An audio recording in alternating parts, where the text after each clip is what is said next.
It's rhyming, right? So I'd like to take this opportunity to welcome you all to this amazing event. My name is Yusuf Ibrahim. I'll be your moderator, come MC for the day. So I'm a journalist by profession.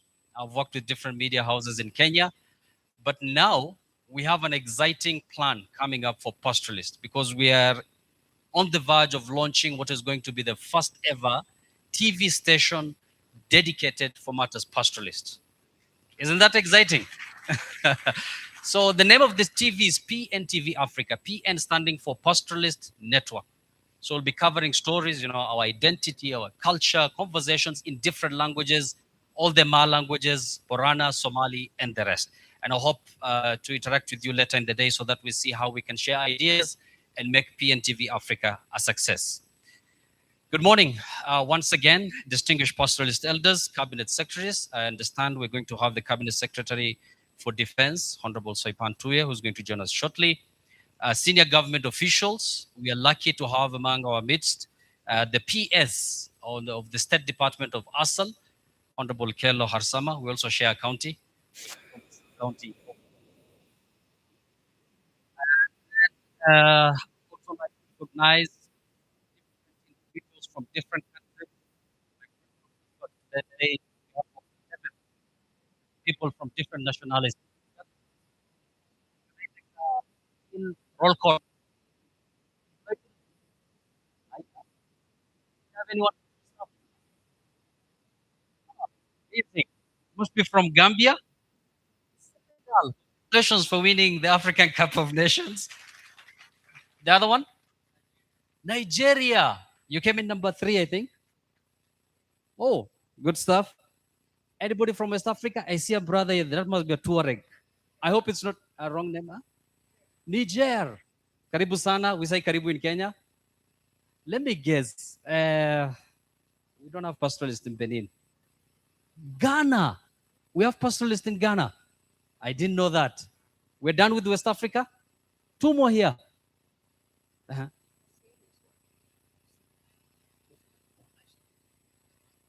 Sorry? Niger as well. Okay. Burkina Faso. Is that the land of the upright men? Is that the nickname? Is it Burkina Faso? Yes, I think I'm right. Who else? Chad. I've never met anyone from Chad. This is the first time. Sorry? Central Africa. Thank you very much. We're done with West. Can we go to Northern Africa? North Africa? Yes, my brother. From where? Morocco. Oh, too bad. Sorry. For the AFCON, sorry. But you played well. Who else? Morocco as well. Casablanca or Rabat. Tazal. Excellent. Who else from Morocco? Okay. You see, there's a lot of representation from Morocco. Anybody area, Egypt? We go over to, over to where? East Africa is home. Central Africa? Yes, my brother. Central Africa Republic, Bangui is the capital. It's not Bangui, it's Bangui. Thank you. Who else? Cameroon. Samuel. Who else? Chad again. Is Chad central or northern? It's central. Okay, I'll check my geography. We're done with central? Oh, Cameroon, that is west. Now we have to go to south. Cameroon is also central. I always thought Cameroon is west. Now we're going to open a Pandora's box. So let's go to South Africa. I used to host a show called Bottom Line Africa. And whenever we talk about South Africa, we used to say Dumale in terms of greeting. Is Dumale the right way? Okay, sorry? Dumelang, yes, Dumelang, sorry. A brother from where? South Africa. Karibu sana. South Africa. Nobody from Zimbabwe? Oh, Zimbabwe. I think we share a lot of commonality between Kenya and Zimbabwe. Who else? Botswana. Amazing. We're done with South Africa, Southern Africa. Namibia. Okay. This is a full house. Zambia as well. Mozambique. This is a full house. Over to East Africa now. Eswatini. You change your name from Lesotho. Eh? Swaziland. Yes, yes. We used to call Lesotho as Lesotho. And then somebody from Lesotho told me, no, it's Lesotho. It's not Lesotho. We keep on learning, right? East Africa. Kenya. Full house. All the way from Narok, Samburu, Marsabit. Eh? Karibuni sana. Anybody else from another country apart from Kenya? Uganda. Fresh from election. Aha. Karibuni. You must be Karamoja. Karamoja. It's not Karamajong. It's Karamoja. Karamoja region, but the community is Karamajong. Karibuni sana. So let's go straight. I know pastoralists we like talking, having conversation. Tanzania. Hey, poleni sana. Our sister country. Ethiopia. From? How did I forget South Sudan? And our flags look alike. Huh? Karibuni sana. Who else? Ethiopia. Ah, karibuni. Ethiopia as well. Do we have Somalia? Somaliland. Wow. Yeah. Karibu sana. So, as much as we like talking and socializing, we pastoralists also love blessings, right? So before we go for prayer, can we all... Yes, we have our PS. I told you this is a full house. We're expecting a CS. We already have 2 PSs here. Karibu sana, Madam PS. We really appreciate your time. So before prayers, Musea. I'm sure she's a pastoralist. Yeah, that smile is a pastoralist smile.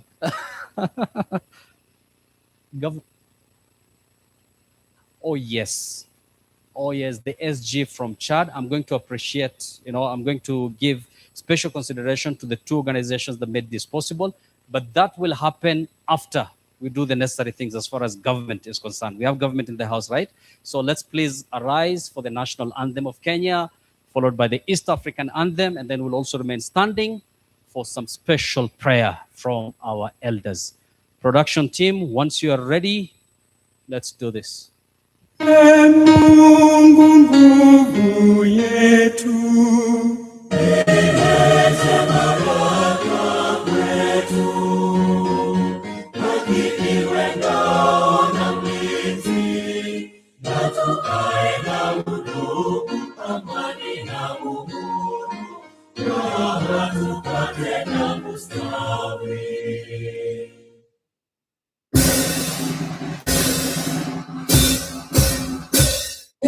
Mungu twaomba uilinde jumuiya ya Afrika Mashariki, tuwezeshe kuishi kwa amani, tutimize na malengo yetu, yetu sote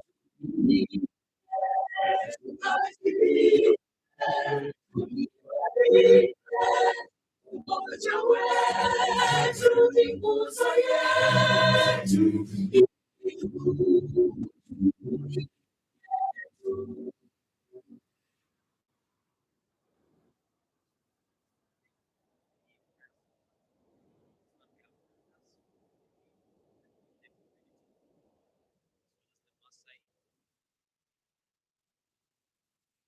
Okay, are they here? Okay, so we have experts on matters Rendile, so they're saying we can sit down. It's not that serious like the national anthem. Although we have a contrary opinion there. I love pastoralists. Everybody has an opinion. Sorry? Oh, yes, yes. It's more serious when we're seated. That's what I'm told. And the elders here, they are here. They come. I think this is comfortable enough. A round of applause for them to put a morale as they come up. Okay.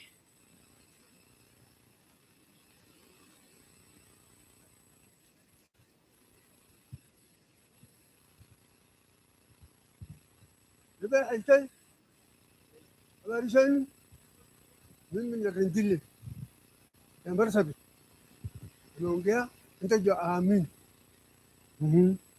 بريانا بي واخي بريا حق لي بري حق سكيجي وكبريا إنه كاساي كمورانيا الرندلة أبلاتي كلا لو كبلاسو حرتو إشجيرا خوب ليجير ياخوتنيو روبرتيس أكبر ورحكي تونغاتا خوب لي بدن يوكا تتومان إيميلا بيتي غير لهن وبسيلا اللي جاي حرتي أتم في الديتان أنا بير أنا بير أنا لقينو أنا كلك كنت نبعي أنا قبل ترى بعد كل دهان أنا قلي برجلا وقت شيء تليلا غير ملك تلي يسم نحيوران وهذا عنتي سوق لي يلين يلا عمل تبي بنا خوفنا أرى عشاني اللي يدي قرن قيد هو قرقر أي شغلة حمار شغلة يريد تدير وقت شيء القال سلي بخن ولا يتتحين ولا كانوا ولا كلك متكيلة هل بيتت بشير جهان بشون تحين أي شغلة حمار شغلة بقوبش لبيتي غير لهن وخليلي وخليلي قدام قوب قرمات بري دري لقى دري بشون تحين تليلا قرير ملي قرير ملي بديش دونو وخلا دونو وخيلا أتنكيل بديش ناكتو وخلا داغو وخيلا أتنكيل فيا شغلة حماد شغلة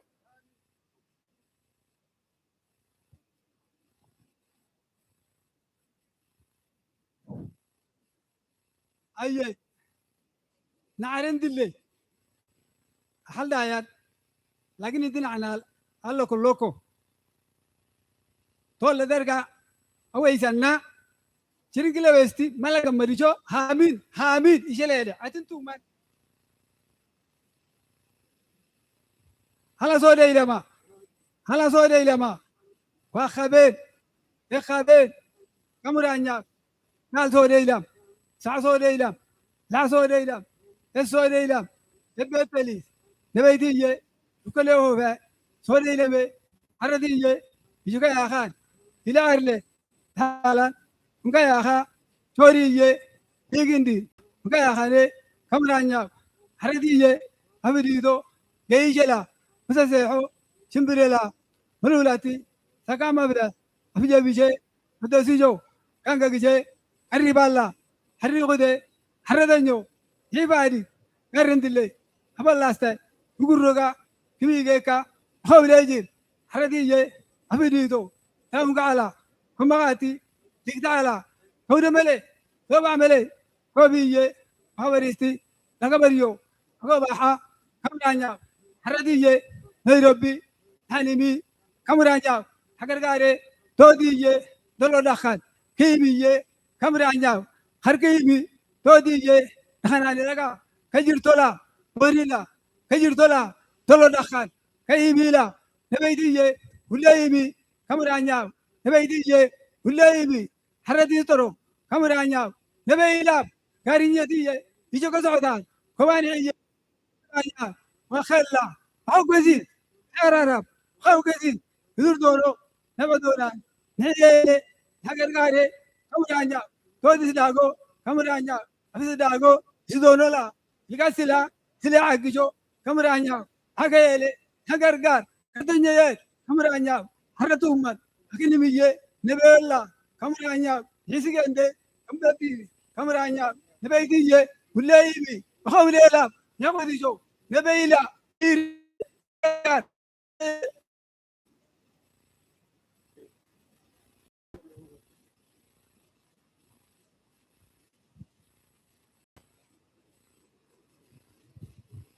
Assalamu alaikum. I will read Al-Fatiha. Al-Fatiha is the first chapter in the Quran, which is the resume of the Quran. Bismillahirrahmanirrahim. Alhamdulillahi Rabbil Alamin. Ar-Rahman Ar-Rahim. Maliki Yawmiddin. Iyyaka na'budu wa iyyaka nasta'in.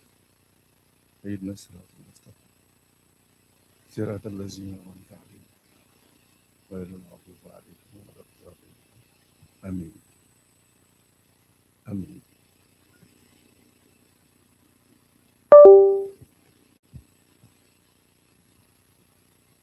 Ada soba lo bahasai. Ada soba. Enjuro. Ele bueno ngolong. Ele bueno alaba.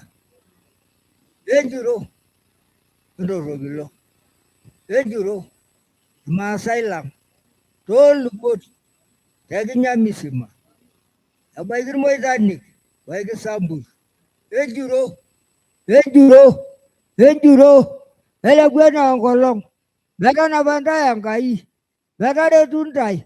Badia jolo biro yang kai tada muyok. Tada muyok. Yang kai. Yang kau bokin. Enjuro. Gishu na lo yogi nor barago. Bega syukur bere salo. Beshuro. Nadi miro le ngogo tomo. Bega ngundana. Edoro bilo. Yaginto mano isyo. Edo yunge bana melo. Edo une meibugo. Edo lo show. Edo arge konyogie. Edo arma kai. Badiagi engajine kwatare do yo. Badia ikaro itare do yo. Minginda shiyanga yalunya. Odi go. Erga sila tungei. Edo robilo. Badia kirbase tadi manuna kai. Sudah jangkai, lalu berangkai, yang bagi gop, yang warna yang cenderung biru, yang boleh cenderung biru, Maria Tama, mana itu yang kai, yang jangan kita belum posisi, yang kita belum posisi, yang kita awalukun, yang kita nak, kita bagurgo. Rana Bartama, Rana Basapi, Rana Barmaitadi, Rana Bargisongo, Rana Baitayok, Rana Balungua, Rana Bajaluo, Rana Bargoyo, Rana Bagala Bumani, Runda Mai, Ediro, Mashe.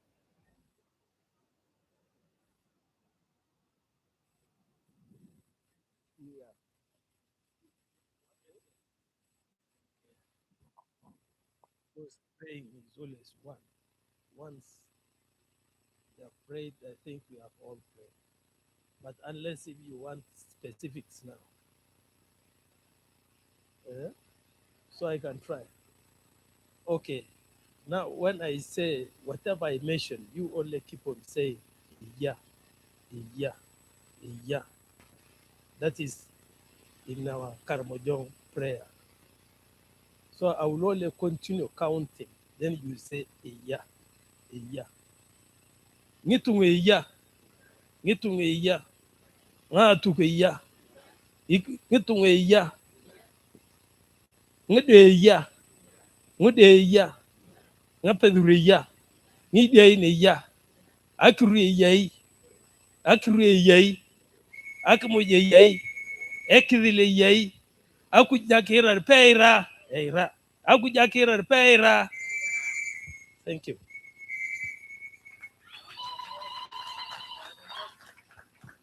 Thank you, everybody. Peace upon all of us. May God Allah protect us. all over our stay here for everything we're trying to implement to do for pastoralist people all over Africa. Thank you.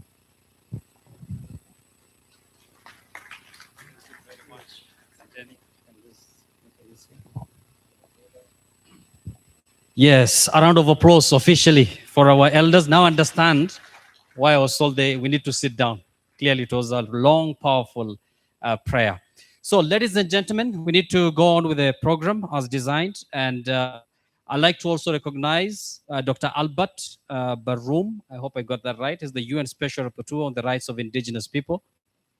Oh, he's right here with me.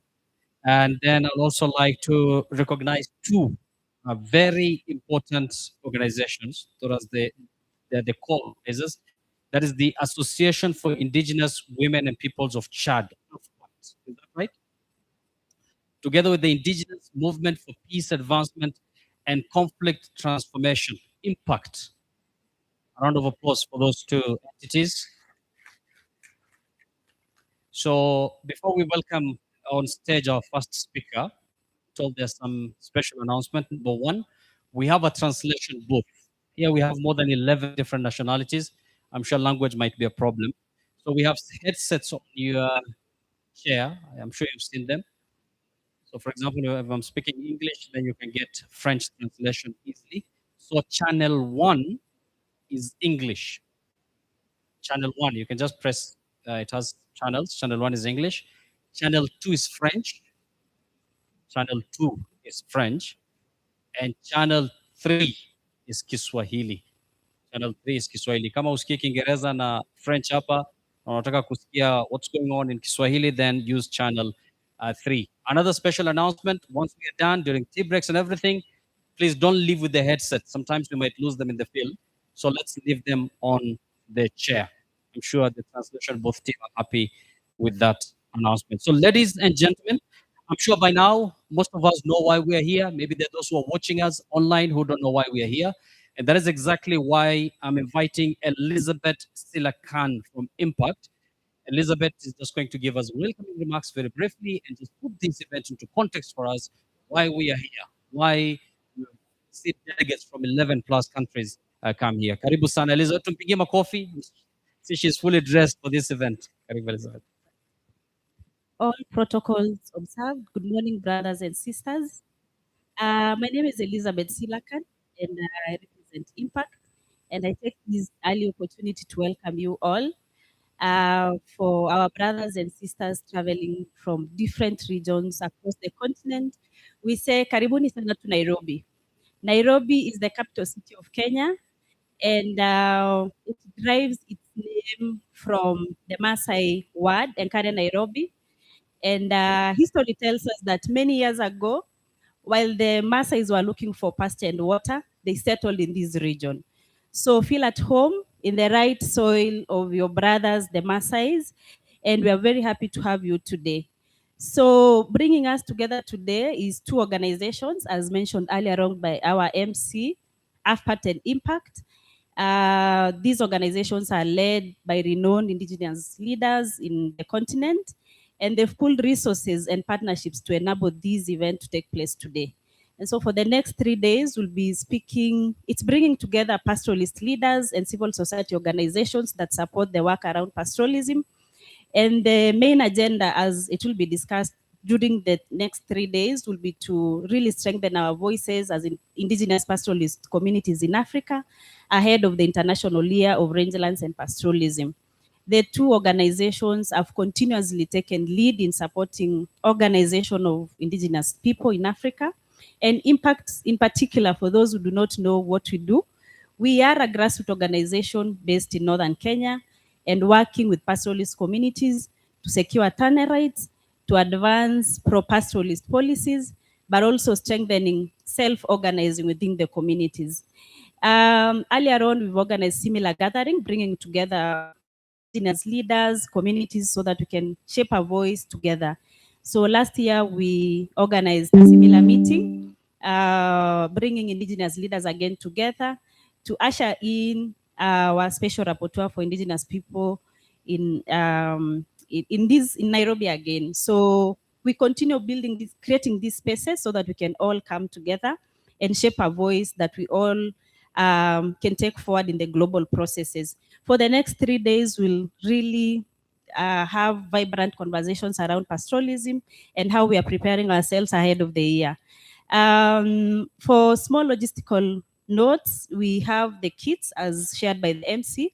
Ensure that you have one so that you can meaningfully participate in the discussions.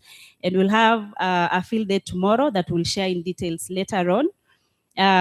So that you can choose what community you can visit just to understand pastoralism from a first-hand experience. And so other few logistics that you are comfortable here.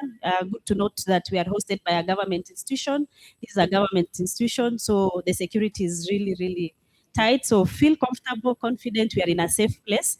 On your immediate right, if you walk from the registration point, on your immediate right, you'll find dents, the cloakrooms to support yourselves. And then on the far right, you'll have for the ladies. For our dignitaries, we have some special places on this other side.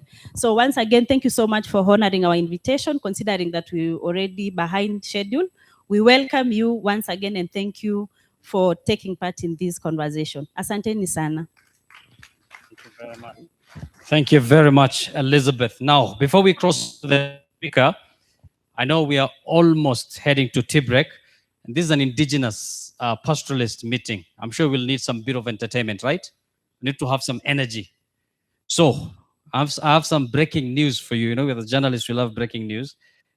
We have a superstar in our midst. I'm actually glad I've met him today for the first time.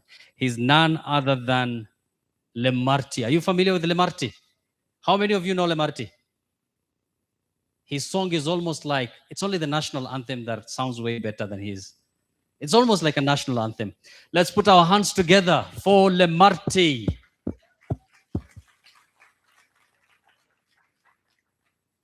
Is Lemarti around? Yes, anatupatia suspense kidogo as we prepare his background song. I'm sure you'll be entertained.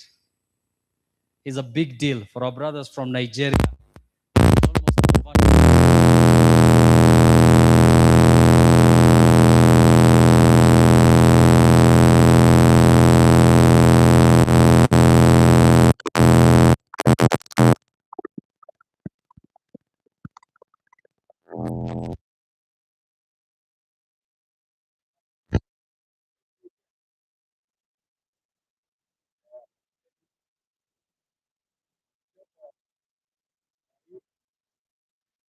Akam.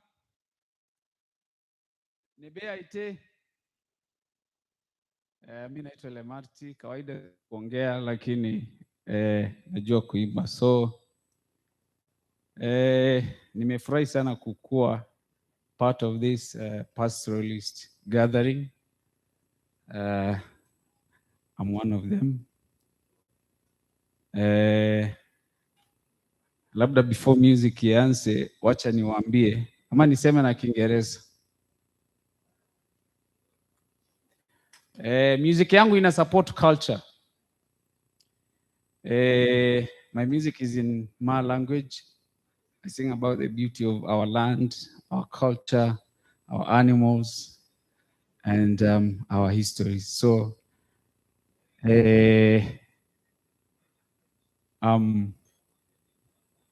I'm honored to be here, to be part of this gathering. I'm not sure if I'll be able to explain all the songs because I don't know how much time I have on the stage. But basically my music is based on what is happening on the ground. I compose my songs around what is happening.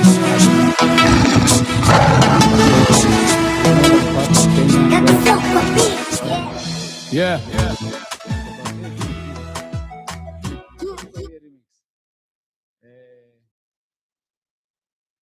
At the moment, there is a serious drought in northern part of Kenya. So I'll be performing one of the songs that I composed. It's called Chekuti, Ngaya Rashul Chekuti. And then the first one.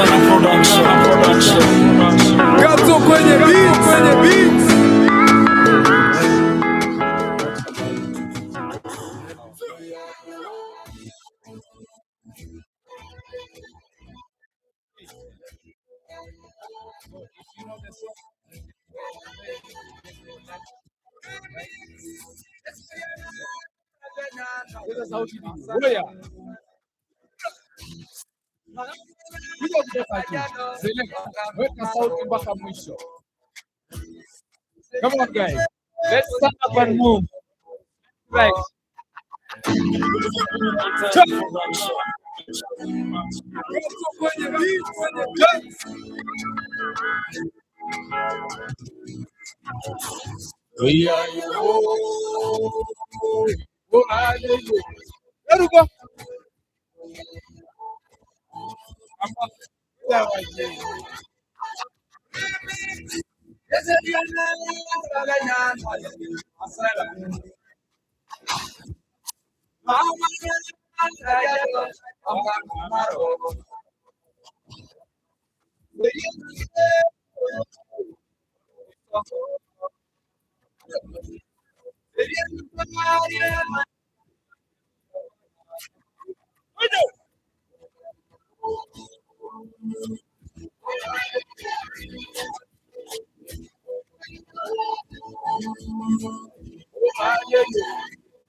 We continue or stop? Thank you very much and welcome to Kenya. But we will continue, yeah? This is just a beginning.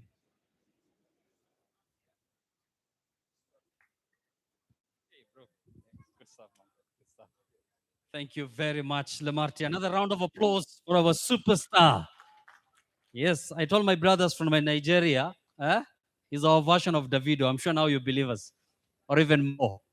So let's take our seats, ladies and gentlemen. For those who are just joining us, we're coming to you live from Kenya's capital, Nairobi, for this amazing event, the African Pastoralist Gathering, that comes at a very special year, which is the year of, which is the International Year of Rangeland and Pastoralist. Now you remember, I had given you some breaking news a few minutes ago. So we have another breaking news. Don't panic. Now we have the CS Defense, Honorable Soipan Tuya, with us. Karibu sana Waziri, for finding time to join us here in this amazing event. And she's also a pastoralist. Do you believe that? Sure. Yes. We have about 11 plus nationalities here, Waziri, all the way from Gambia, Sure. Gabon. We have people from Nigeria. We have people from Burkina Faso, Ethiopia, South Sudan, Nigeria, Morocco. I'm trying to use my footballing knowledge to remember all the countries. Karibu sana, Waziri. So, understand Waziri has a very tight schedule. You understand why? I don't need to explain more. It's a defense docket. It's very serious. So, we'd like to ask all the speakers who are going to come after this to be very brief and straight to the point, because we have the whole of today, tomorrow for the field visit, and of course the final day for the closing ceremony. So this juncture, put your hands together for a very important individual who has made this possible. He's none other than Mr. Mali Olekaunga from Impact. And I'll also invite Ms. Hindu Omaru Ibrahim from AFPAT. Omaru sounds like Omar, where I come from. So we'll start with Kaunga and then we'll go to a round of applause for them, please.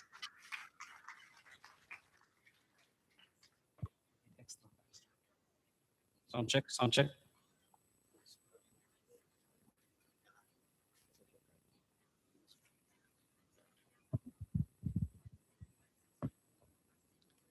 Hello, good morning. Yeah, I'm taking this opportunity to welcome everyone here from all corners of Africa, and also want to recognize all leaders, pastoralist leaders, indigenous peoples leaders, who have been toiling for many years to bring these issues to the fore. So there are quite a number of leaders here that we know, recognize, and appreciate the efforts that in advancing the rights of pastoralists. We have a number of them here, and I think we have Lucy Mulenke is here. We have other leaders like Monica Yator and others. I can't call all of you, but it's great pleasure to be here and welcoming you to Nairobi, but also to the major event of the International Year of Rangelands and Pastoralists. So key issues here, we are coming to learn how to cope as pastoralists. So we are learning from the Tuaregs, the Maasai, the Himba, the Herero, the Tswana, and all the pastoralists from the region, Bororo, and all them. So we are here to learn from one another, to strengthen our voice, to strengthen our resolve, and our self-determination. That's the reason why we are here, so that we can speak for ourselves. We are grateful to all the governments that have supported this initiative, the government of Kenya, the government of Chad, and institutions within those governments. But also here we have a National Drought Management Authority, But also we have the State Department of ASAL who have been supporting this initiative in terms of also offering holding space for us. So today we are coming to prepare our journey to Mongolia. And we hope that we'll bring key messages on key issues that are affecting us about investment, about loss of land, but also celebrate good, some few gains here and there.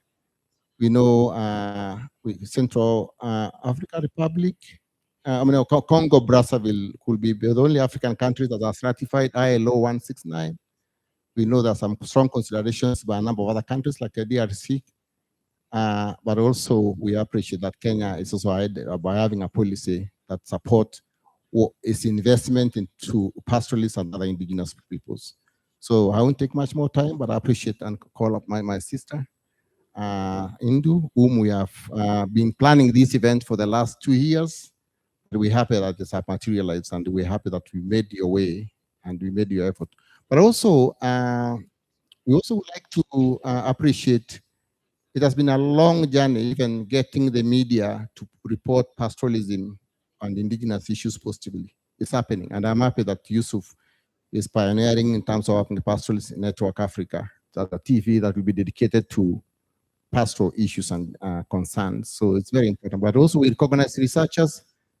There are a number of researchers, academia, who have been really helping us to shape our narratives globally. And they are here. We have Hassan, we have Guyo, we have Severio, we have Brock, and other indigenous people, academia themselves. So there are people holding our hands in the academia and the policy world, shaping, helping us to bring our voice to the international space. And it's now taking shape. This is the first time the United Nations recognizing the pastoralists, the value of pastoralism, but also, so this is very important. And we hope it will be a platform for us to advance our issues, our self-determination. These are very important for us. And it's now happy that governments are recognizing. A number of African governments voted to support the international of arrangements. Most of African governments, including Kenya, Tanzania, and others, have voted.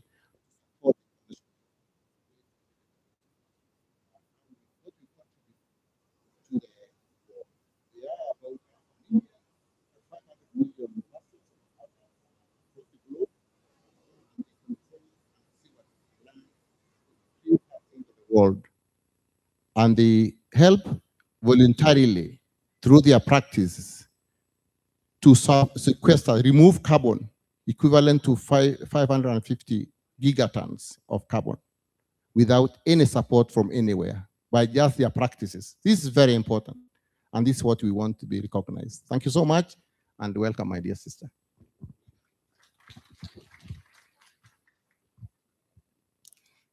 Thank you very much, Brother Ole. On Bali Jam, on Pini Jam, so this is in my language saying good morning. It's really a great honor and even emotional for me to be here in Kenya, who is my second home. I'm going to start in French because I have my Chadian government there, as you understand the protocol. If you have your headset.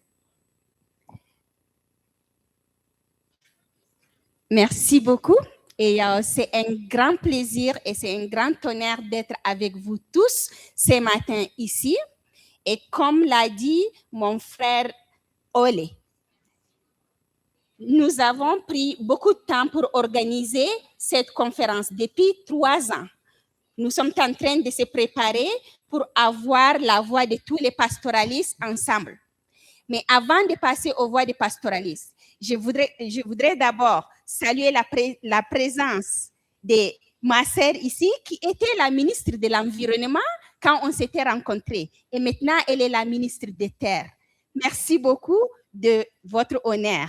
Et je voudrais aussi saluer les 2 secrétaires d'État qui sont là, aussi ma sœur que je connais et mon frère que je viens de rencontrer. Mais je voudrais remercier le gouvernement du Tchad à travers les ministres de l'élevage et du développement pastoral qui a bien voulu co-organiser avec nous en sachant que ses frères et sœurs du gouvernement du Kenya étaient aussi engagés. Et on a eu l'honneur de la présentation, de la présence du secrétaire général du ministère de l'élevage avec nous, M. Abdel Latif, assis sur le podium, mais aussi le directeur général du ministère, Youssouf, qui est assis là. Je vous remercie pour votre confiance.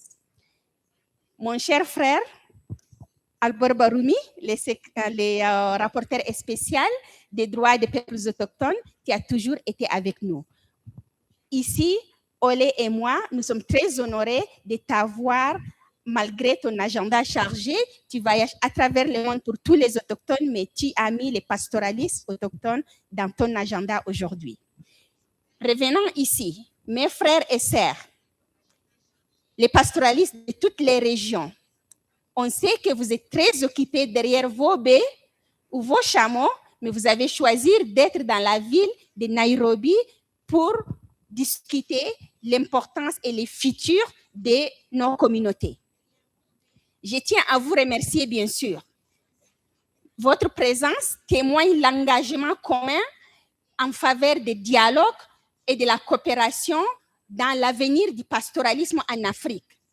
Le pastoralisme n'est pas une activité marginale.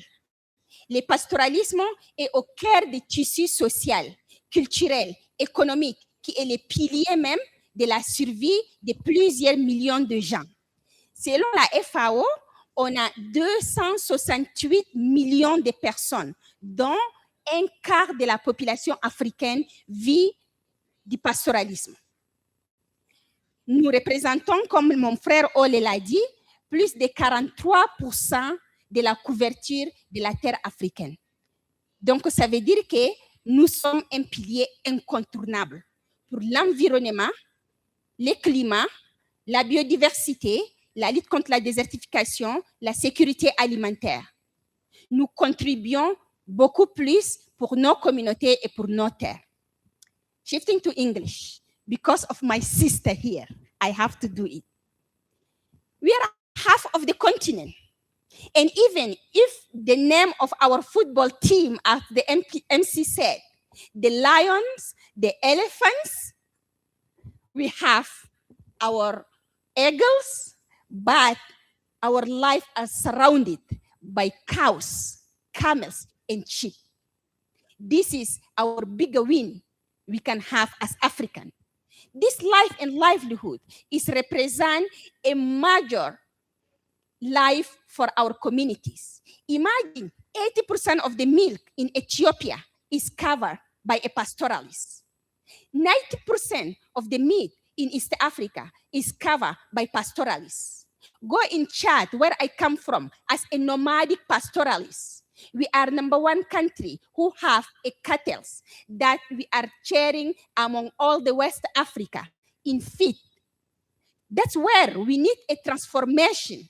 We need to use the tools where we can have pastoralists to be the first, turning the economy, but not only in Africa, but beyond Africa, because we are capable to feed 1,000 and millions of people around the world.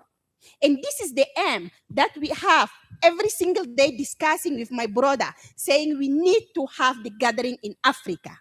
We need to show that Africa is not behind. We need to show pastoralists is a life and livelihood who is positive for the entire humanity. We are talking about the future of our world, and the future is us. We cannot live any future without having a woman from pastoralists, youth from pastoralists, elder from pastoralists, being in the center of the decision making. And so proudly to have our sister who is already in the decision making tables. We need to have it. Thank you. We need to clap. We need to have those seats for a youth, for an elders in all the countries around Africa to sit on the decision-making tables in order to change the narrative. The narrative so far is the land is degraded where we are passing. But no, the new narrative is the pastoralist is the future of Africa. the pastoralist youth, the pastoralist woman, the pastoralist man are changing the way. We need this change. And this is the beginning. The way from Nairobi to Mongolia will pass by all of you. The media in the room, the NGOs who can help us to put everything into the documents. The funders, we do not call you donors in our language because we are also donors. We have a knowledge. So you are financial partners. We are knowledge partners. We need all of you to come together.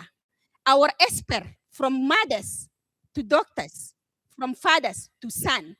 We need all of you to stand together to make those 2 days a very predictable in order to give us the outcome that we want at the COP17 and for the international years of the Rangeland and Pastoralists. Don't think that it's going to end in Mongolia. It's going to start as we have the decision. And I'm going to end with those 2 decisions. In the last year at the COP16 in Saudi, we have, for the first time, the Indigenous Peoples Caucus, and we have so many Indigenous pastoralists there. And we have the second, the pastoralist decision for the first time there. So those 2, we have to make them operationalize in Mongolia. And this is the aim we are having. And we wanted to have your support, all of you here. And finally, the support of all government is needed, not only in Mongolia, but at home, in the homeland, to help us implement what our peoples want. So let's build the future of Africa based on the positive narrative where pastoralists are leading all the aspects of our life. I thank you. Another round of applause for that powerful speech by Mrs. Hindu. So this is a full house, as I've already told you, and I think Hindu has mentioned something very important, that as much as we're trying to push the pastoralist agenda, we are also on the table as far as decision making is concerned. Here we have the CS Defense, not forgetting our PS, Kelo Harsama. We also have another PS, Sylvia Museya. She's the PS Tourism and Wildlife. I did recognize her well earlier. So let me take this opportunity to recognize Sylvia Museya. So ladies and gentlemen, let me now go straight to another very important individual that we need to recognize. That is the SG from the ministry. That is Chad Abdulatif Awad Fizani. He is with us here. Karibu sana. So next in line to give special remarks during this very important event is Dr. Albert Baroum, who is the UN Special Rapporteur on the Rights of Indigenous People. Let's give him a round of applause. Did I catch you by surprise? Karibu. Oh, you're supposed to be the last. Yes. You know, United Nations, you're flexible, I'm sure. Karibu. Thank you. To be honest, well, good morning, everyone. It's really a pleasure to be here. Moderator, how many hours do I have? Minutes, sorry. No, I was kidding. It's really an honor to be here. I want to thank the organizer for inviting me here. They didn't have to insist. It's my duty to be here. My name is Albert Baroum, as I said. I'm the United Nations Special Rapporteur on the right of indigenous people since January 2025. I've just been in the job for 1 year. It's for me, coming to this event, really it's an honor in itself, and it's memorable. It is historical. And that's my first point, because I'm going to make 3 very, very short points. The first short point I want to say is that pastoralism is an issue, in my view, of justice, equality, and now economic empowerment. But let me insist on the first 2. It's really an issue of justice and equality. After independence, and this is something the African state got from colonial system, and injustices was committed against pastoralist African traditional communities because their traditional way of using land was not legally recognized. We were told by colonialists that for the traditional way to use land to be protected, to be recognized, and to survive in post-colonial, it has to be visible. Visible use, occupation, and use of land. And because we carried that virus across the border of colonialism, we as Africans, we did make a huge injustice against pastoralist communities and many other communities whose traditional way of using land isn't sometimes not that visible. But it doesn't mean they have lesser rights, because nobody has chosen to be born pastoralist. And that's where the injustice lies. So that's the point. We need to build that in the wave. We have to weave that argument in the argument in Africa. And for that, we were really, really grateful that the African Commission on Human and People's Rights, which is a regional human rights mechanisms, with whom I worked before I was appointed as a special rapporteur, finally put fingers to that injustice. That's my first point. My second point is to say that as a first African special rapporteur on the right of indigenous peoples, my role is to remind states, primarily, as duty bearer of human rights, their obligation toward pastoralists. And their obligation today is to correct what I've just said, because it was a human right injustices, historical injustice committed against pastoralism. So the first message we are bringing to African states these days is to say, before we start with anything, let's fix those historical injustices. And I'm glad we have government officials here. We have a number of African governments that have started to come along to understand that pastoralists are not asking special status. Pastoralists are not asking for special rights. Pastoralists are not asking for privileges. They're just asking to enjoy rights over land, the very same way that any other African enjoy rights over land based on customary use.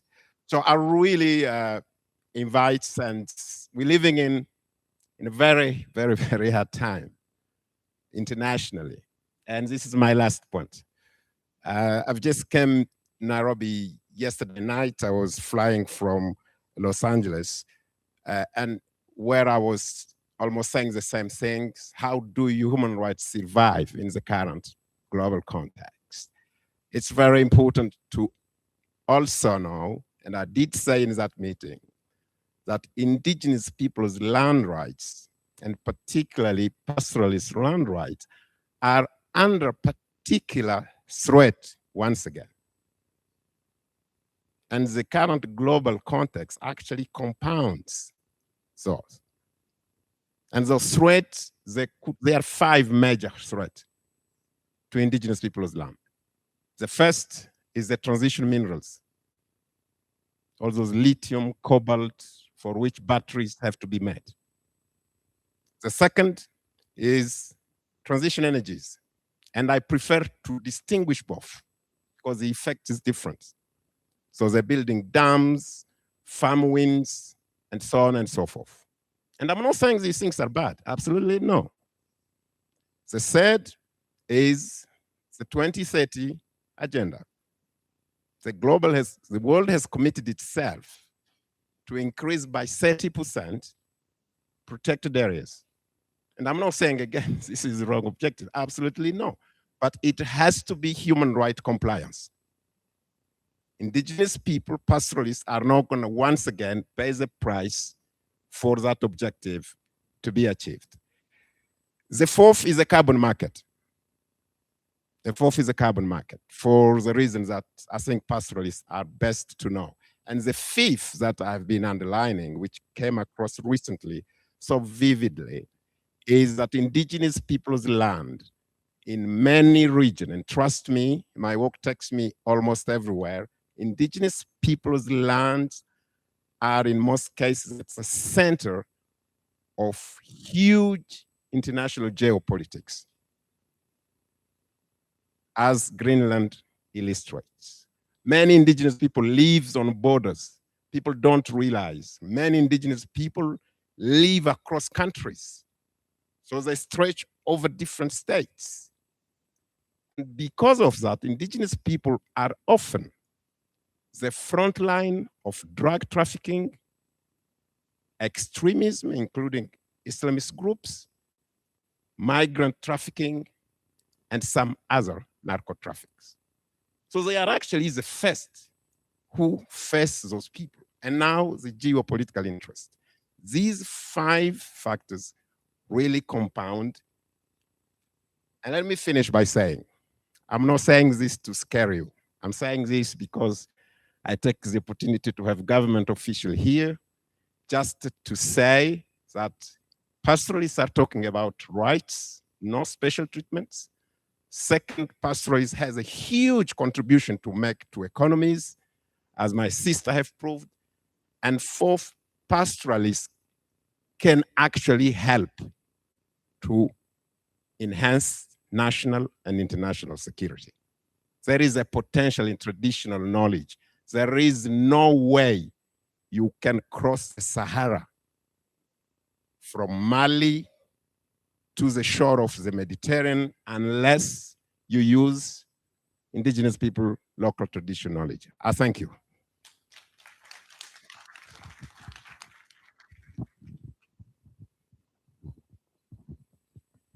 Another round of applause for Daktari there. So next in line, we'll get a few official remarks for opening by both the government of Chad and the government of Kenya. But I think it's in order if we start with the government of Kenya. So I'd like to invite the Principal Secretary, State Department for ASALs and Regional Development, Kenya. That is Honorable Kello Harsama, who also doubles up as a pastoralist. Sorry? Yes, for those who don't know, Kello Harsama comes from a country called Marsabit. We come from the same county. Do we have any representation from Rwanda here? Marsabit is a county in Kenya. It's double, almost double the size of Rwanda. That's how big it is. Karibu sana. Mheshimiwa. Asante sana.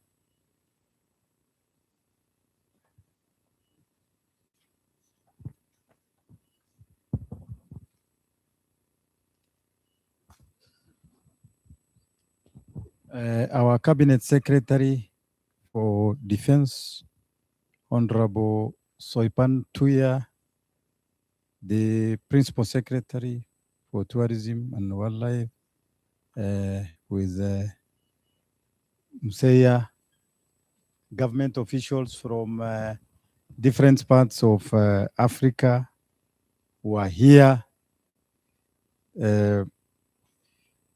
Ole Kaunga, the Impact Kenya, Mrs. Shindo Omaru from Chad, honorable delegates, representatives of regional and international organizations who are here, esteemed pastoralist leaders, elders, women and youth representatives, distinguished guests, ladies and gentlemen. It's an honor to address this important gathering as we collectively prepare for the International Year of Rangelands and Pastoralists 2026. I bring you warm greetings and reaffirm our unwavering commitment to advancing the resilience, dignity, and sustainable development of pastoralist communities across Africa. This meeting is not merely preparatory towards the agenda for International Year for Rangelands and Pastoralists 2026. it is foundational. It brings together indigenous pastoralist leaders, governments, civil society, and partners in an inclusive dialogue that is essential for shaping coordinated African messaging on the cross-cutting issues affecting pastoralist communities. It speaks to Africa's determination to define its own pastoral future through shared vision, indigenous knowledge, and coordinated action. Pastoralism remains one of Africa's most enduring and adaptive livelihood systems. It supports millions of people, underpins regional food security, sustains vast rangeland ecosystems, and contributes significantly to cross-border trade, peace building, and social cohesion. Yet, despite this immense contribution, pastoral communities have for decades remained on the margins of development planning and public investment. The journey towards IYRP 2026, therefore, offers us a rare opportunity to correct historical imbalances by articulating a common African indigenous pastoral agenda that is rooted in lived realities and aligned with long-term development objectives. At the heart of Kenya's engagement in this process is the strategic plan of the State Department for Arid and Semi-Arid Lands and Regional Development for the period of 2023-2027. This strategic plan is guided by a clear objective to enhance resilience and sustainable livelihoods in ASAR regions through inclusive development, climate adaptation, effective rangeland management, and strengthened institutional coordination. These priorities strongly resonate with the objectives of this gathering and provide a practical framework through which continental commitments can be translated into action. Central to this agenda is the recognition of indigenous pastoral knowledge systems as a critical development asset. Pastoralists have over generations developed sophisticated mechanisms for mobility, grazing management, water use, and social governance that allow them to thrive in highly variable and fragile environments. These systems are not informal practices to be replaced, but proven approaches that must be integrated into policy formulation, planning, and service delivery. Strengthening this uh, knowledge base directly advances our objective of building climate resilient livelihoods and sustainable rangeland ecosystems. Distinguished guests, secure and sustainable management of rangelands remains a cornerstone of both the African Pastoral Agenda and Kenya's ASAL development objectives. Rangelands are not idle or unutilized lands. They are productive landscapes whose value depends on communal governance, mobility, and ecological balance. Protecting communal land rights, supporting integrated land use planning, and safeguarding transboundary grazing corridors are essential for reducing vulnerability, preventing conflict, and sustainable pastoral economies. These issues, which are central to your deliberations and the planned field visit, speak directly to our climate stress, weak governance, and cross-border dynamics continues to fuel conflict in many pastoral areas. Strengthening indigenous conflict resolution mechanisms, supporting cross-border cooperation, and integrating peace building into development planning are essential for achieving long-term stability. Uh, this directly supports our objective of promoting peaceful coexistence and social cohesion as a foundation for development in arid and semi-arid lands regions. Kenya remains committed to working with African states, pastoralist-led institutions, civil society, and development partners to advance a coherent and united African pastoral voice. The International Year of Rangelands and Pastoralists must not be symbolic. It must be a turning point where policies are informed by pastoral realities, where investments are aligned with strategic objectives and pastoral communities, particularly women and youth recognition as central actors in Africa's development and climate agenda. In conclusion, building a common African indigenous pastoral agenda is not only about pastoralists, it is about the future of Africa's food systems, ecosystems, and regional stability. By aligning continental aspirations with national strategic objectives and grounding action in indigenous knowledge and inclusive dialogue, we can ensure that this 2026 agenda delivers lasting impact beyond the year itself. Thank you very much.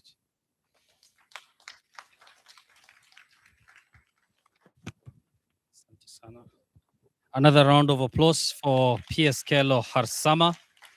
I think somebody mentioned, was it Lemarti? He mentioned that currently in northern Kenya we're facing severe drought, right? And the PSC has been in the front line literally together with NDMA, who are part of the partners who've made this event possible. And they've been doing everything to make sure that at least they save lives and the lives of livestock there. So ladies and gentlemen, next in line, we have a lot of pastoralists here who are in leadership, who are on the table. And I'd like to invite PS Sylvia Musea. And a round of applause for her as she makes her way here. Karibu sana PS. Thank you very much. My sister and senior, Waziri Rosalinda Soipantuya, colleague PS Kelo, a friend, a father figure, a former boss, Mali Kaunga, the UN Special Rapporteur for Indigenous People. Congratulations for being the first African. We are indeed honored and proud. All protocols observed. Good morning. Mine will be very few. One, as a Principal Secretary in the Ministry of Tourism and Wildlife, I am happy to receive tourists and visitors in the name of pastoralists, indigenous peoples. So karibuni Kenya. And while you are here, please feel free to enjoy and move around above the schedule that the organizers of the meeting have organized for you. Number two, as a child from a pastoralist community, I am always very happy to join this group and pledge loyalty and give a lot of gratitude to people who have helped shape my thinking, given me both regional and international exposure, and prepared me for the role I play today. Obviously, top on the list is my own county mate, Kaunga. I see many people here, Lucy Mlenkei, Naomi Sena, Monica Yator, many people. I cannot mention all of you. And obviously my mother, Jennifer Koinante, who has been here quite long enough, fighting for indigenous peoples and local communities. I want to congratulate all of you for the small and the big contribution you make to planet Earth, both at the local and grassroots levels, and those who have stayed consistent enough to shape policy and decision-making at the government of Kenya level and the governments that you come from, but more importantly, at the international stage. We all know, those of us who participate in the New York discussions around April in UNDRIP, how powerful the voice of indigenous people has become. I congratulate Impact for strategic advocacy. We have moved from being crybabies and lamenting. We have stopped reading the book of Lamentations only. Now we are towards reading the book of Psalms and Songs of Solomon, where we are part and parcel. The government of Kenya, for instance, has had and is having quite a number of heavy representation of people from both indigenous, minority, and pastoralist communities. The three of us are just a few of the over 15. And we want to thank the President, William Ruto, for that. And even the recognition that we did on 18th of December when we passed the first policy on indigenous and minority people in Kenya.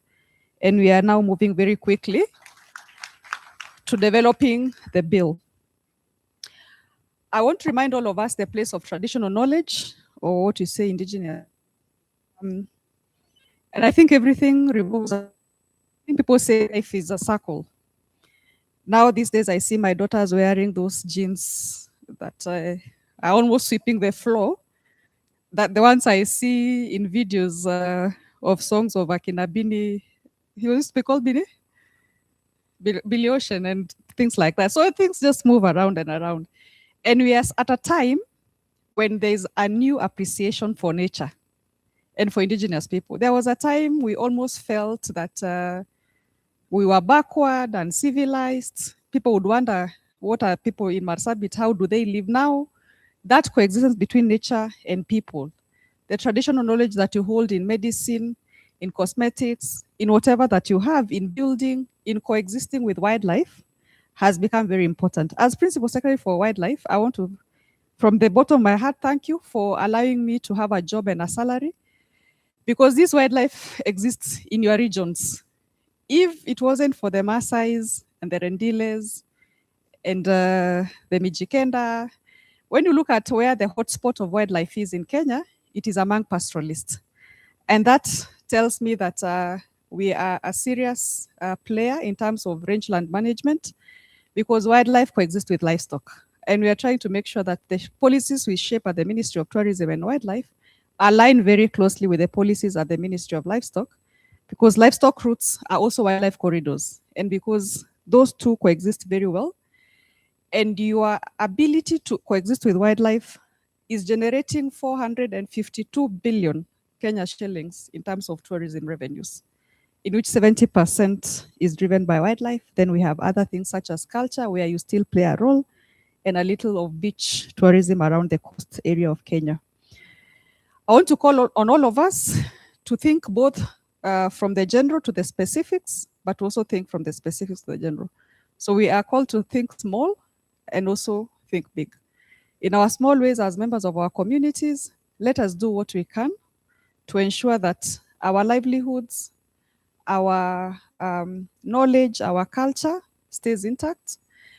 And let us remember that we are one as Kenya, and we do not need to say, and I'm happy by what the UN Special Rapporteur said, we are not asking for anything specific.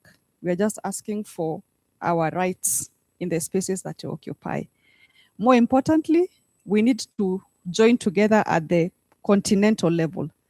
We have a joint voice as Africa, indigenous, pastoralist communities. We learn from each other. I'm very happy to hear that there's going to be a session tomorrow for fieldwork so that you see how we exist. And I'm sure I've moved around Africa a lot myself and the world. And you realize that our problems are the same. We may speak about them in different languages, but they remain the same. We are the periphery of the country. We are politically underrepresented. We are economically marginalized. We are at crossroads in terms of infrastructure development, energy, land rights and ownership and all that. And therefore, there's something to learn from Uganda, as there's something to learn from Morocco, and so on and so forth. So I wish you very fruitful deliberations. As Government of Kenya, we pledge to continue to do our part in terms of supporting local communities, indigenous peoples, pastoralists, both at the Kenyan level and at the continental level. Thank you very much.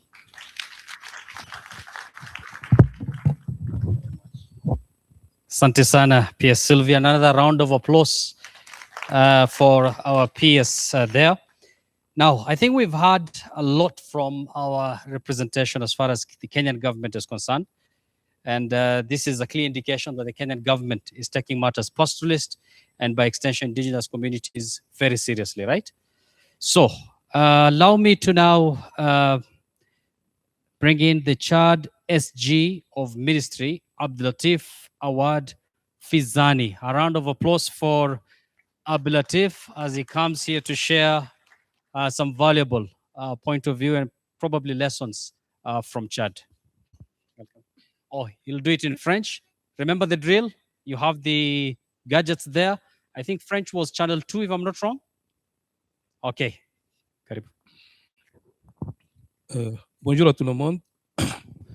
Madame la ministre de la Défense du gouvernement kenyan, Madame l'ambassadrice, présidente de l'AFPAT, Monsieur le président de l'IMPAC Kenya, Monsieur le rapporteur spécial de l'ONU en charge des peuples autochtones, distingués représentants des communautés pastorales autochtones venus des 4 coins de notre continent, chers participants, mesdames et messieurs, en vos rangs, grade, qualité, tout protocole observé. Permettez-moi de prime abord, au nom du ministère de l'Élevage et de la Production animale du Tchad, et en mon nom propre, co-organisateur de cet événement historique, de vous souhaiter la chaleureuse cordiale bienvenue à Nairobi et de saluer à sa juste valeur la tenue de cette rencontre stratégique. C'est un honneur de nous retrouver entre frères et sœurs africains pour préparer une échéance historique 2026, l'année internationale du parcours et des éleveurs pastoraux. Je viens d'un pays, le Tchad.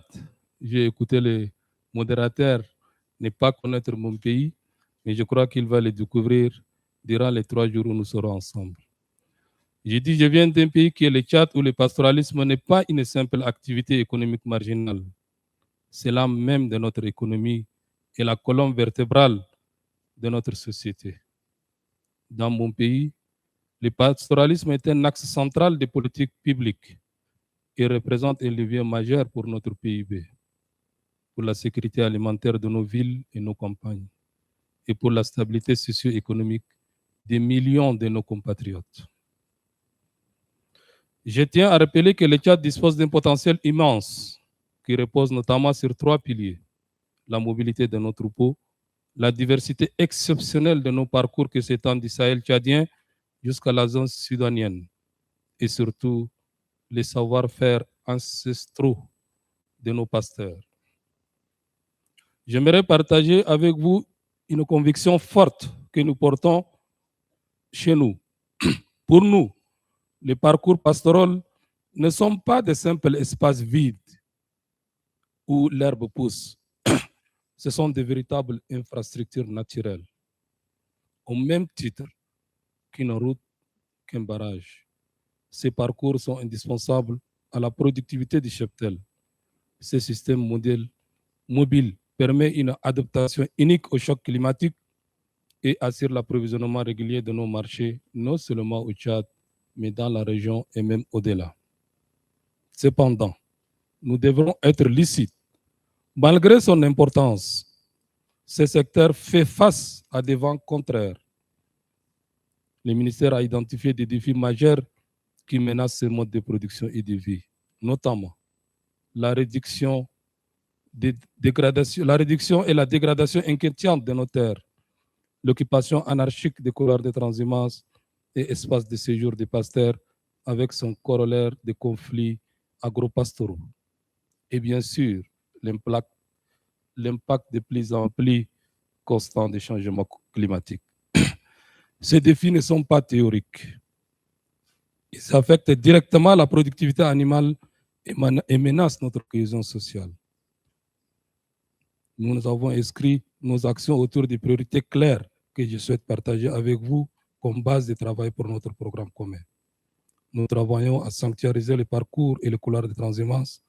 Nous développons des infrastructures adaptées, notamment les puits pastoraux, des périmètres pastoraux, des marchés habitat dynamiques, centres de services sociaux de base pour rapprocher les services de nos compatriotes et des abattoirs modernes. Nous renforçons les mécanismes de prévention et gestion du conflit. Toutes ces actions s'appuient sur une approche inclusive associant les collectivités territoriales, les organisations pastorales et donnant une place centrale aux femmes et aux jeunes. Mesdames et messieurs, l'agenda international 2026 est notre opportunité. Le Tchad ambitionne d'utiliser cette tribune pour renforcer la reconnaissance politique du pastoralisme et pour mobiliser les partenaires techniques et financiers autour d'investissements structurants et non plus seulement humanitaires. Mais l'action nationale ne suffit pas.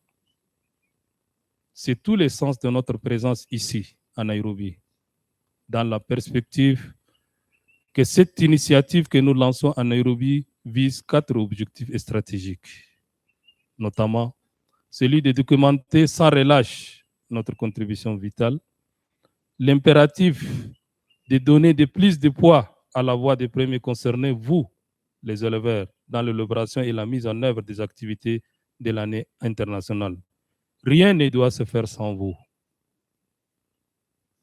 Nous devons bâtir, favoriser les alliances et partenariats à long terme. C'est la seule voie pour garantir que les parcours pastoraux continuent de contribuer aux objectifs de développement durable. Enfin, notre horizon immédiat est précis. Nous devons sortir d'ici avec un programme africain commun. Ce programme, nous le porterons ensemble lors de la prochaine COP27 en Mongolie. Nous y présentons nos stratégies et surtout les innovations locales de nos éleveurs comme des solutions mondiales. Il est dit dans nos sagesses ancestraux, celui qui d'ailleurs, ces propos sont valables de nos jours. Si tu veux aller vite, marche seul. Si tu veux aller loin, marchons ensemble. Pour les pastoralistes africains, la route a été sans nul doute longue et difficile. Mais aujourd'hui, nous décidons de marcher ensemble une seule voie vers un avenir où la dignité du pasteur sera reconnue et célébrée. Je tiens également à rappeler ici que nous ne sommes pas seulement de simples co-organisateurs de cette rencontre. Au-delà de ce que j'avais dit, nous sommes vos alliés politiques. Nous nous engageons à porter les conclusions de ces rassemblements au plus haut niveau des décisions. Madame la ministre, mettons-nous au travail pour cet agenda commun. Nous allons bâtir ici à Nairobi et qui sera notre boussole pour cette année internationale qui ne doit en aucun cas être une année de célébration symbolique, mais une année de transformation publique et politique. Et cette transformation commence ici avec ces programmes. Avant de conclure, je tiens à exprimer notre profonde gratitude au gouvernement de la République du Kenya, représenté ici par le ministre de la Défense, pour son hospitalité légendaire connue et pour avoir rendu possible cette initiative en nous offrant ce cadre idéal de travail. Mes remerciements vont également aux porteurs de cette vision qui nous réunit aujourd'hui, ainsi qu'à nos partenaires techniques et financiers dont l'accompagnement est le gage de notre succès. Enfin, je salue le travail acharné du comité d'organisation et de toutes les bonnes volontés qui, de près ou de loin, ont œuvré sans relâche pour la suite de ces assises ici en terre kenyane. Mesdames et messieurs, soutenir les parcours pastoraux, c'est renforcer la résilience climatique, c'est garantir la sécurité alimentaire, mais c'est avant tout consolider la paix sociale. Vive le pastoralisme africain, vive la solidarité internationale. Je vous remercie.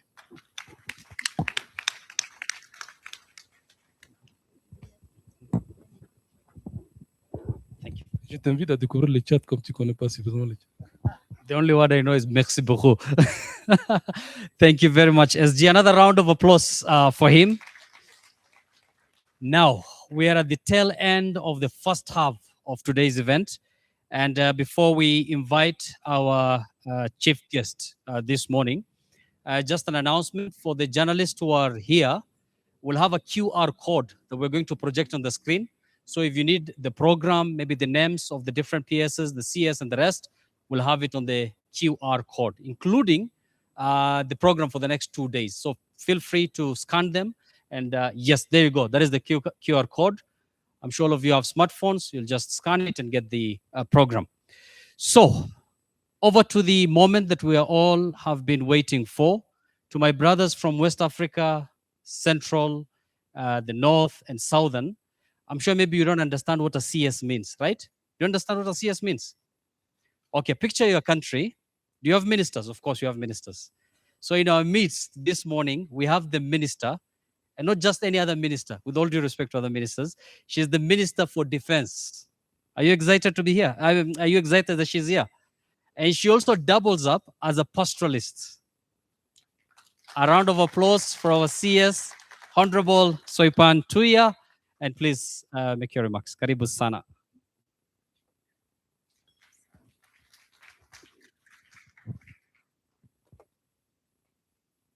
Thank you very much, my brother. You also look like a pastoralist. And I heard that you're from Marsabit, so definitely. Our dear brother, Dr. Albert Barome, the UN Special Rapporteur on the Rights of Indigenous Peoples, our other brother from Chad, the Secretary General in charge of pastoralist affairs from the Republic of Chad, my sister PS for Wildlife, Sylvia Museya, PS in charge of arid and semi-arid lands, Honorable Kelo, my dear sister Hindu from Chad, our brother Mali Olekaunga of Impact, all the participants here today. I'm told we have a wide range of representation of the African continent.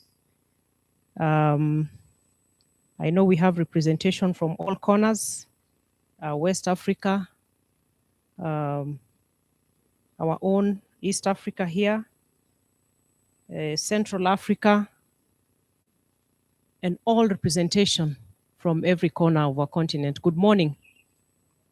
Good morning once again. Jambo. Jambo. Asante sana. It's always a pleasure for me to be in the midst of a forum like this one, of pastoralists, and most importantly, seeing a very concerted effort at the continental level. And I want to take this very onset moment to thank the organizers, the conveners of this great forum, led by our brother Kaunga of Impact. And I'm very happy to see faces from the old movement when we used to fight and agitate for the recognition of pastoralists, of indigenous peoples. And as my sister Museya says, I'm extremely happy that we have moved away from the lamentation space. And when I saw Lemarti here and the dancing that happened here, I could not help to just feel excited that we are indeed celebrating great milestones. And to see the consistency of most of our players in the civil society, right from our brother here, Kaunga. I have not seen Mama Lucy Mulenke, but I'm told she's here. Oh, hi. I see Dr. Koisaba. I saw him somewhere. I see our sister Naomi Sena. I see so many faces. Indeed, even Dr. Barome, I don't know whether he remembers. We used to be in the space together, fighting for the recognition and protection of pastoralism and indigenous peoples. And the milestones that we have covered are really something worth celebrating. But we will not stop there because there is still a lot to be done. And there's a lot of dynamics that we have to take into account. I'm also happy to see a very representative face of grassroots players, women, youth, and our elders. I have seen two people from my village here. I see Nampa here. I see Madam Sena there. They are from my village, my sister Hindu. And I did not influence their coming here to Nairobi. So it looks very organic and it is impressive because there is no progression or progress without the real voices being heard. I'm also extremely excited to see that in front of this table here, when we were in the movement in those early days, it was we had no PS or CS in government and the level of commitment by our governments, even the Republic of Chad, to dispatch a Secretary General all the way to Nairobi on these discussions. Isn't that a demonstration of commitment? And indeed, we thank God for that, and we keep pushing on. It is also a great milestone to see for the first time ever the UN to actually recognize and dedicate a whole year to matters, rangelands, and pastoralism. This should encourage us to press forward. I am not the cabinet secretary in charge of pastoralist affairs. Maybe I wish I was, but I'm not eyeing my colleagues' jobs. And by no means am I belittling the position that I hold. It's a great honor. But I'm here to join my colleagues in government and also as a pastoralist girl. So I've already registered my biases, being not just a government official, but a pastoralist girl who believes so much that yes, pastoralists are not asking for favors. Pastoralists are not asking for special treatment against other communities in our respective countries. We are just saying that we have recognition, protection, and support of our spaces as we are. Because indeed, gone are the days when pastoral lands were viewed as idle, unutilized, and no man's land. We have moved away from that. So, karibuni sana. And as I said, that it is an honor that we have this recognition by the UN for the International Year for Rangelands and Pastoralism, intended to create awareness, but also recast and focus on deliberate investment in support of pastoralism and sustainable use of our rangelands. We have moved away, as I said, from the point where we were not, the pastoralism was not recognized, but now the use of our traditional land stewardship, grazing practices, indigenous knowledge systems, you know, our contribution or the pastoralist contribution to biodiversity and safeguarding of our hotspots, the carbon sequestration value of pastoralist lands without any investment going into them, just by the mere use of, or rather our systems, you know, how we contribute to carbon sequestration, the recognition of how much pastoralism contributes to climate resilience. All these are issues that we do not have to belabor because we have recognition for Kenya. As let me speak for Kenya. We have a constitution of 2010 that came into historical injustices, came in to recognize the need to safeguard the rights of marginalized and minority groups. And I am proud to say that our government of the day has taken the front line to implement the constitution, to actualize the gains that we made with the 2010 constitution, so that they're not just on paper, but a real focus and commitment to implementation.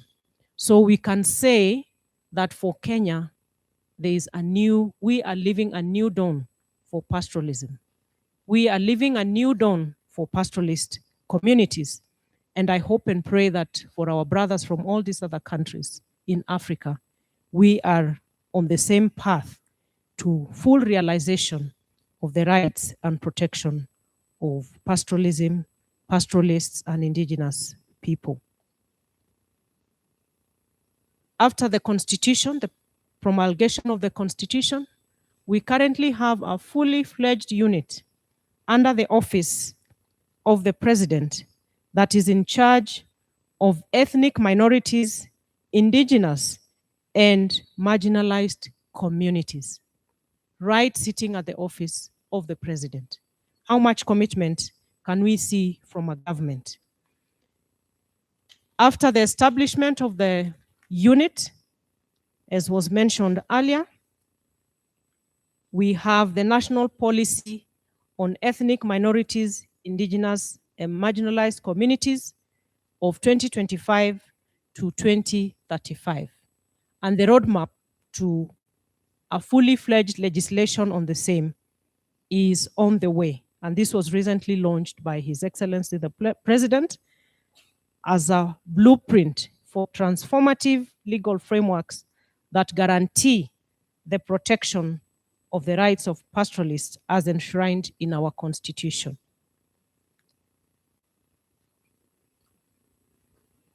On the front of historical injustices, and I'm just highlighting a few milestones that we can celebrate today, we recently had a return of the Amboseli National Reserve to the county government of Kajiado.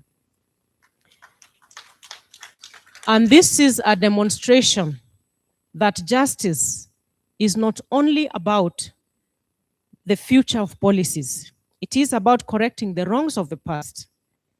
And I wish to point out this historic milestone in our devolution and land rights journey, where in November last year, the government officially handed over the management of the national park to the Kajiado County government.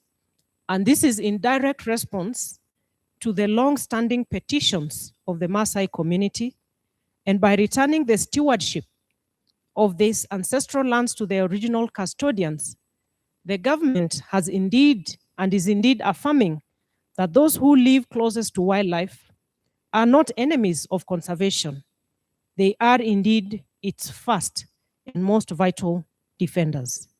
This move serves as a model on how indigenous knowledge and local governance can be integrated into national conservation efforts. And if I'm not wrong, and my sister Museya is here, I think in terms of the density of wildlife, when you compare the protected areas and the indigenous lands, I think the indigenous lands hold the highest density of wildlife, both flora and fauna, compared to the protected areas. That speaks volumes to how much a value a custodian, a pastoralist person is in terms of protecting our natural heritage. In the space of representation and inclusion, the voice of indigenous peoples is now louder than ever in the halls of power. The government of the day, and again I speak for Kenya, has made deliberate strides to increase the representation of indigenous peoples in senior government positions, including cabinet, principal secretaries, and within our diplomatic corps. Because the slogan of nothing for us without us has become real, even for our governments, and has become a guiding principle. We have the Minister for Arid and Semi-Arid Lands, who is a pastoralist from Turkana. We have the Minister in charge of health in this country, who is a pastoralist from Garissa. We have yours truly, Minister for Defense, who is a pastoralist from Narok County. We have our sister Museya from Laikipia, our brother Kelo from Marsabit. And we are just a small sample of representation. We are more than almost 20 in key positions of decision-making and very strategically placed to support and amplify the voice of pastoralists in government. And I want to urge all of us, and this is not just for the Kenyan delegation, but our brothers from all the other parts of this continent, as we work towards the journey to Mongolia for COP17, let us move together. We have the best political will that we could ever have in our lifetime. Let us take advantage. Let us take the initiative to embrace partnership between civil society, even the private sector, and government, because only then shall we attain the sustainability that we wish to attain. But when I talk about the journey to Mongolia, I'm a student in a college here in Nairobi. So I just want to be careful. If my lecturers heard me saying the journey to Mongolia, so what happens normally is when people sleep in class, the lecturers say, so-and-so has taken the journey to Mongolia. So when I had the journey to Mongolia, I thought, oh, am I sleeping or is somebody sleeping here? So, but of course, we are talking about a very significant journey to Mongolia for the COP17 and consolidating our voices around this key recognition by the UN of pastoralism and the need for sustainable use of our rangelands. It was just some time early this year when we were in this same room discussing the strides made around securing the future of community land. Again, the government of Kenya has taken significant strides and to ensure that we implement the Community Land Act, which seeks to confer formal rights to communities that have occupied vast rangelands outside the registration matrix for decades. And you know what that means. It speaks to security, it speaks to sustainability, it speaks to bringing communities in the mainstream of government plans and strategies. In the area of support for livestock, I know again it's in the core of the International Year for Rangelands and Pastoralism. The Kenya government has put in a lot of effort towards strengthening the capacity and investment in pastoral livestock, in the livestock sector. And I know maybe the PSs will speak more in depth into it.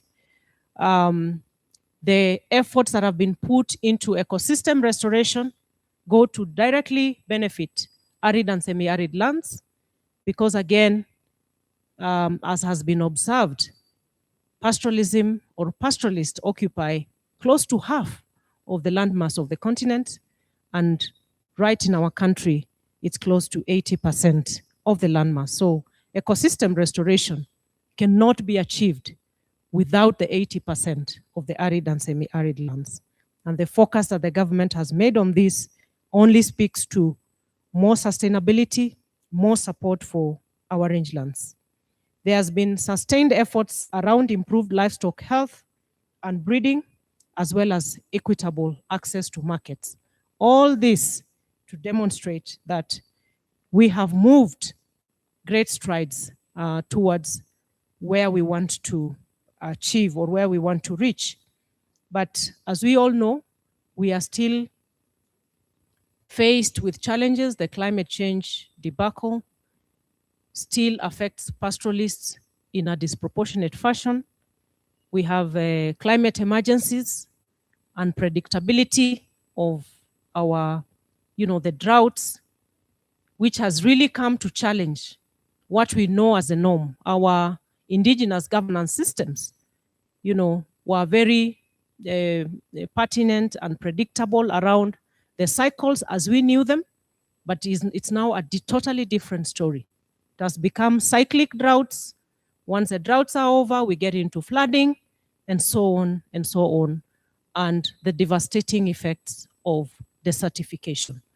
So this calls for more focus, more commitment to make sure that, again, we come up with sustainable solutions to work on around the climate emergencies that we are faced with.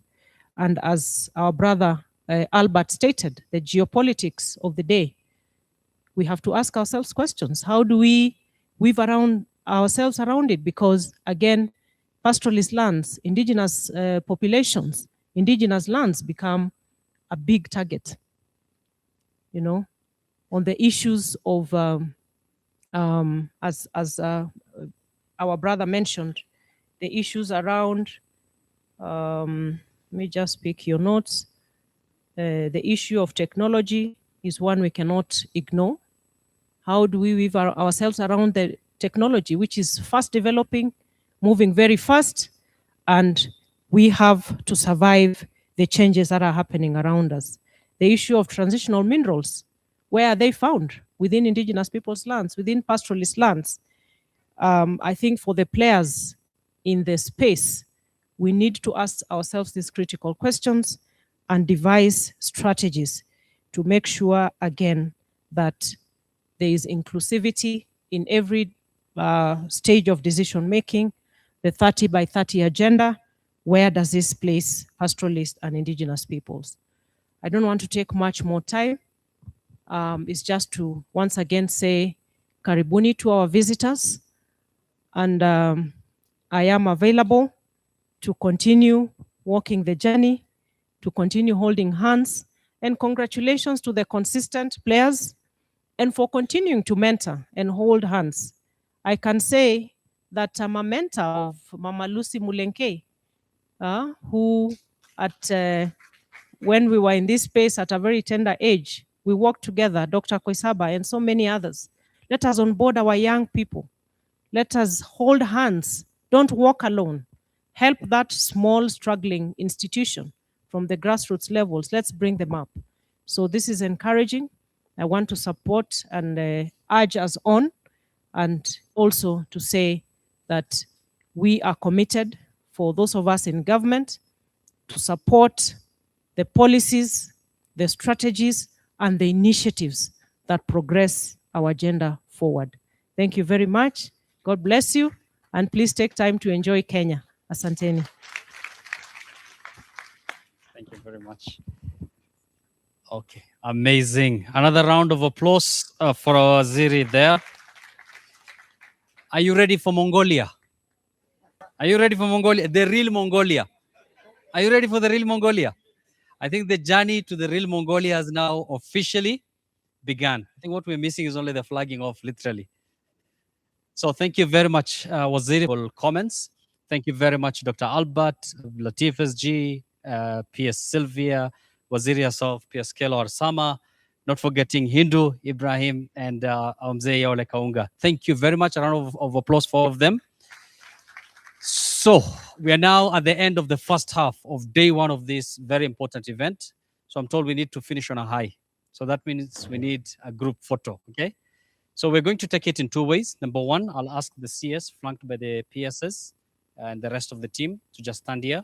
Production team will have the background of the event as we take the photo. And then after that, you'll do a 360-degree turn so that the cameraman can come up here.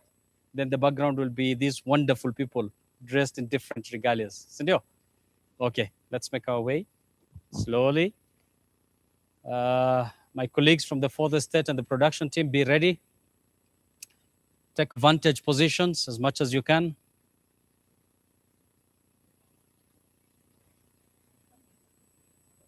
Should they go down or here? It's fine up, oh? Ah, yeah. Okay.